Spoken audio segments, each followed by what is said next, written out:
কালকে সকালবেলা এখান থেকে ঢাকা প্যাক করবো, তা না হলে ভাইয়াকে আমি সব কিছু বলে দেবো। প্লিজ বলে দাও। আমি অনেক চেষ্টা করেছি কিন্তু আমি তাকে বলতে পারিনি। একটু হেল্প করো, যাও গিয়ে নিজে বলে দাও। যাও না। তুমি এখান থেকে যাবা না আবির? হ্যাঁ যাবো, তোমাকে নিয়ে যাবো। আমাকে নিয়ে যাবা মানে? তোমাকে নিয়ে যাবো মানে তোমাকে সাথে নিয়ে যাবো। আমি কে তোমার? আর তুমিই বা কে আমার? তোমাকে তো আমি ভালোই বাসি না যে তোমার সাথে আমি এখান থেকে চলে যাব। কেউ কোনো কিছু জানাজানির আগে তুমি প্লিজ এখান থেকে চলে যাও। শালা আমি এখন কিছুই করছি না যেটাতে মান সম্মান চলে যাবে।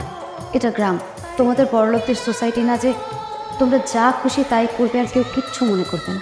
এখানে আত্মসম্মানের অনেক ভ্যালু। একবার পারমিশন দাও, আমি গিয়ে তোমার ভাইয়ের সাথে কথা বলি। আমি সব ঠিক করে ফেলবো, ট্রাস্ট মি। আবির ভাইয়া তোমাকে একদম জানে মেরে ফেলবে। মারুক, আমার ভাইয়া মেরে ফেলুক, তুমি আমার লাইফে না থাকলে আমি এমনিতেও মরে যাবো।